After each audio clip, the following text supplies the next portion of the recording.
बिस्मिल्लाहिर्रहमानिर्रहीम। Students BS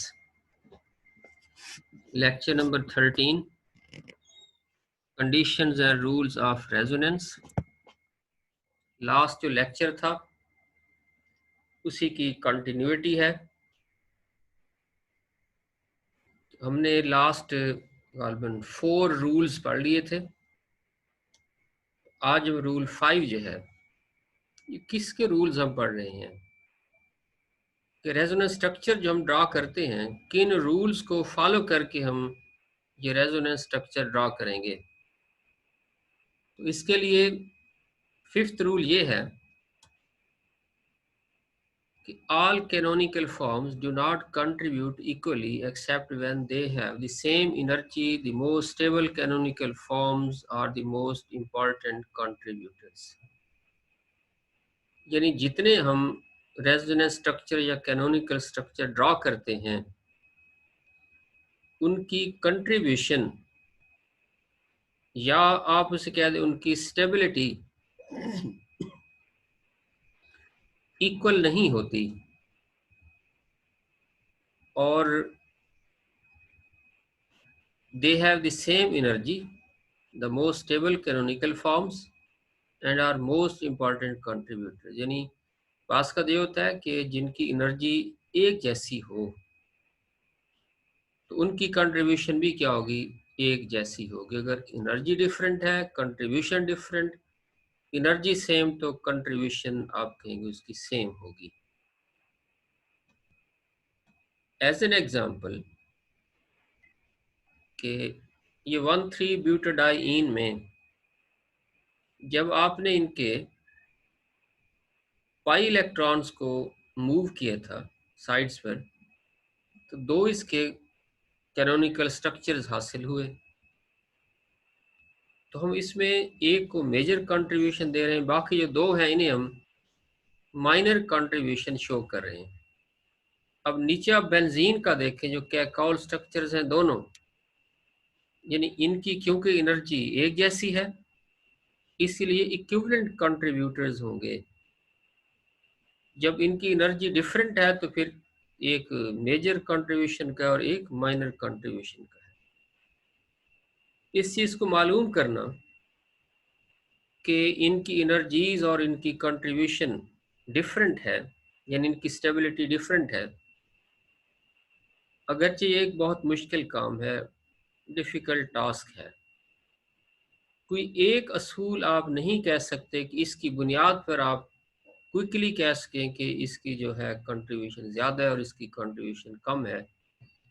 कुछ rules हैं, 4-5 रूल्स साइंटिस्ट ने बना दिए, केमिस्ट ने, तो उन्हें हम फॉलो करेंगे, उन्हें मिलाकर फिर हम एक बात जो है उसको किसी कंक्लूजन पर पहुंच सकते हैं।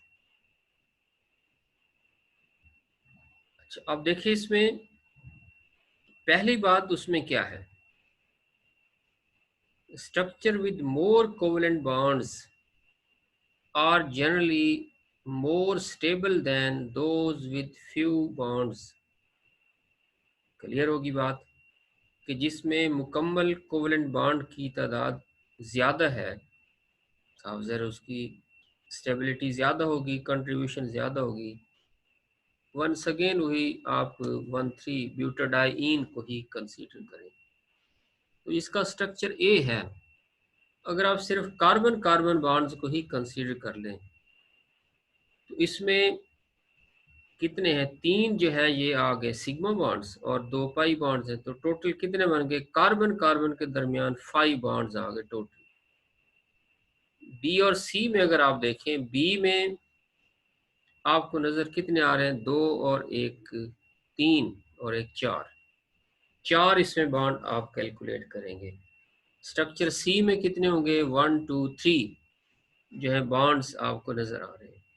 तो इससे क्लियर बात होगी कि किसकी मेजर कंट्रीब्यूशन होगी, जिसमें कोवेलेंट बॉन्ड्स की तादाद ज़्यादा होगी। सो स्ट्रक्चर ए मेजर कंट्रीब्यूशन, बी जो है ये माइनर कंट्रीब्यूशन, सी को फिर नेग्लिजिबल कंट्रीब्यूशन कह देते हैं, ये ना होने के बराबर है।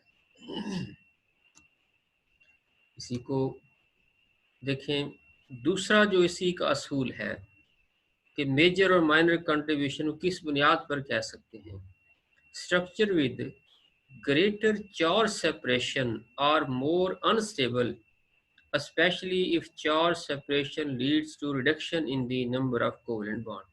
यानी पहली बात को और इसमें इसे साथ शामिल करके आप इसे नोट कर सकते हैं। In the case of 1,3-butadiene, that the structures having greater charge separation have smaller number of covalent bonds and make only minor contribution to the resonance hybrid.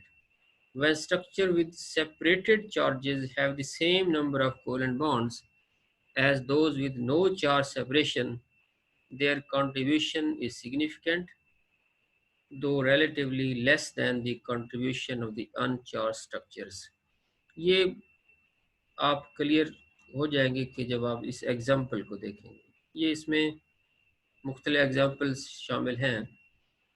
पहले स्ट्रक्चर में आप देखें कि CH2 double bond CH, single bond O, single bond CH3, और दूसरे में कि CH2 पर नेगेटिव चार्ज, फिर ऑक्सीजन पर positive charge, double bond CHO के दरमियान। इसमें उन्हें क्या शिफ्टिंग की है कि लोन पेयर ऑक्सीजन का इसे CH की तरफ शिफ्ट किया और डबल बॉन्ड पाई इलेक्ट्रॉन को CH2 की तरफ शिफ्ट किया है। इसमें आप देखें कि इसीलिए इसकी एक सिग्निफिकेंट कंट्रीब्यूशन होगी। फिर आप एनिलीन में देखें, एनिलीन में जो पहले दो स्ट्रक्चर शो किए गए हैं, इन्हें आप कहेंगे इनकी इक्विवेलेंट कंट्रीब्यूशन है। आगे जो तीन स्ट्रक्चर जिसमें हमने डीलोकलाइज किया है नेगेटिव चार्ज, यानी चार्ज सेपरेशन शो की है, कैसे इसे हमने किया है? स्ट्रक्चर 2 पे अगर आप आ जाएं तो इसमें हमने जो इसका पाई बॉन्ड का इलेक्ट्रॉन पेयर है इसे शिफ्ट किया है कार्बन के ऊपर, जहां हमने नेगेटिव चार्ज को शो किया है, और जो लोन पेयर है उससे फिर उस कार्बन की तरफ हमने शिफ्ट किया है। तो नाइट्रोजन और कार्बन के दरमियान डबल बॉन्ड, नेक्स्ट कार्बन पर जो है आर्थो पोजीशन पर नेगेटिव चार्ज।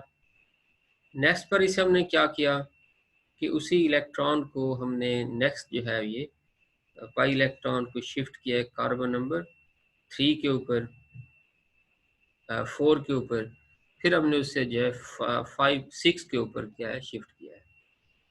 तो इनकी भी क्या बनेगी, एक सिग्निफिकेंट कंट्रीब्यूशन होगी। इसी तरह ये जो क्लोरोबेंजीन है, अब देखिए पहले जो दो स्ट्रक्चर हैं इक्वल एनर्जी है, इनकी इक्वल कंट्रीब्यूशन होगी। सेम वही जो नाइट्रो में आपने देखा वही रूल इस पर आप अप्लाई करेंगे, तो इन तीन स्ट्रक्चर्स की क्या आ जाएगी, सिग्निफिकेंट कंट्रीब्यूशन होगी। इसी तरह विनाइल क्लोराइड को अगर आप नोट करें तो विनाइल क्लोराइड में क्या होगा कि in the case of vinyl chloride देखें कि इसका जो एक स्ट्रक्चर है कि कार्बन कार्बन का जो एक बॉन्ड है, अच्छा इसमें आप कैसे इसे ड्रॉ कर रहे हैं कि कार्बन और कार्बन के दरमियान जो डबल बॉन्ड है, इस डबल बॉन्ड को आप शिफ्ट कर रहे हैं कार्बन की तरफ, और ये नेगेटिव चार्ज आ गया लोन पर क्लोरीन का कार्बन की तरफ, तो यहाँ डबल बॉन्ड बन गया और साथ कार्बन पर सॉरी क्लोरीन पर पॉजिटिव चार्ज। इसकी क्या बन जाएगी, एक सिग्निफिकेंट कंट्रीब्यूशन होगी। थर्ड इसका रूल जो है कि structure with like charges on the same atom और on two adjacent atoms are highly unstable, कि अगर लाइक चार्जेस पॉजिटिव पॉजिटिव या नेगेटिव नेगेटिव करीबी एटम्स पर हैं या एक ही एटम पर हैं, तो वो एक दूसरे को रिपेल करेंगे। उस रिपेल्शन की वजह से उनकी एनर्जी जो है ये इंक्रीज हो जाएगी और वो अनस्टेबल हो जाएंगे। तो इस तरह से उनकी एनर्जी या स्टेबिलिटी को आप इस तरह से नोट करेंगे, इनकी माइनर या नेग्लिजिबल कंट्रीब्यूशन होगी।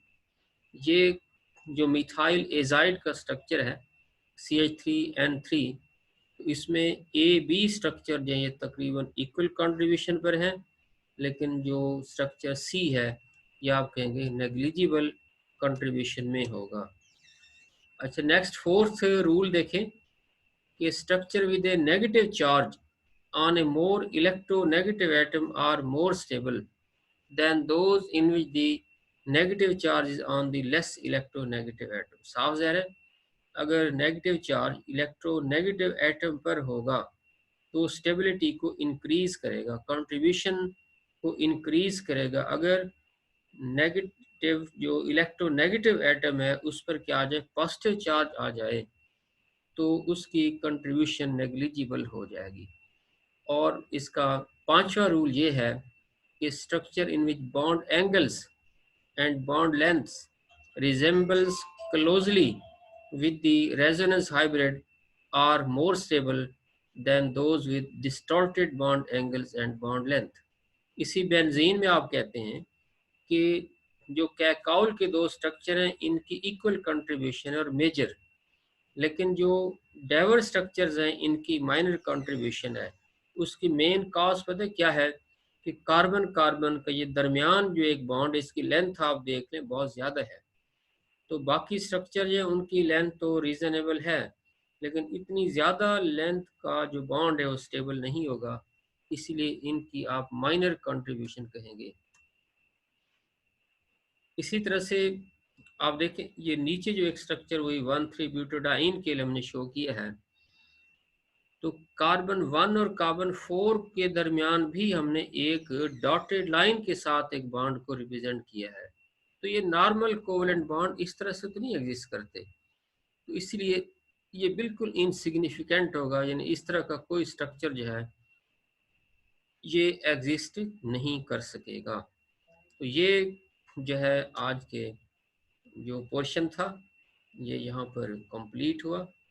देखें यही जो रूल्स फॉर रेजोनेंस हैं, क्योंकि ये लेंथी टॉपिक था और आपके सिलेबस में भी आप ये कहें कि फर्स्ट टाइम आप इसे नोट कर रहे हैं, इसे बार बार आपको स्टडी करना पड़ेगा। इसीलिए मैंने इसे 3 हिस्सों में तकसीम किया है। एक पार्ट और इसका जो रूल नंबर 6 है वो अभी नेक्स्ट रहता है, इसमें वो नेक्स्ट लेक्चर में आ जाएगा। कोशिश करूँगा कि उसके साथ 2 छोटे से टॉपिक्स हैं, एक स्टीरिक इनहिबिशन है जो रेजोनेंस में इफ़ेक्ट होती है, और दूसरा resonance energy as a separate topic, उसे भी हम उसमें नोट करेंगे इंशाल्लाह। तो नेक्स्ट लेक्चर उन पर होगा। आप कोशिश किया करें कि जो इनकमिंग लेक्चर है उसे आपको जो मैंने एक लिंक दिया था कि वहाँ से चैप्टर 1 को 2 बुक्स का मैंने वहाँ पर रखा हुआ है, वहाँ से आप इसे नोट कर सकते हैं। पहले कोशिश किया करें एक मरतबा उसे रीड कर लें, फिर जब आप लेक्चर सुनेंगे कंप्लीट। अब दूसरी बात यह है कि मैं ट्राई ये भी कर रहा हूँ कि इसे शॉर्ट कर दिया जाए, टाइमिंग को शॉर्ट कर दिया जाए। Thank you very much.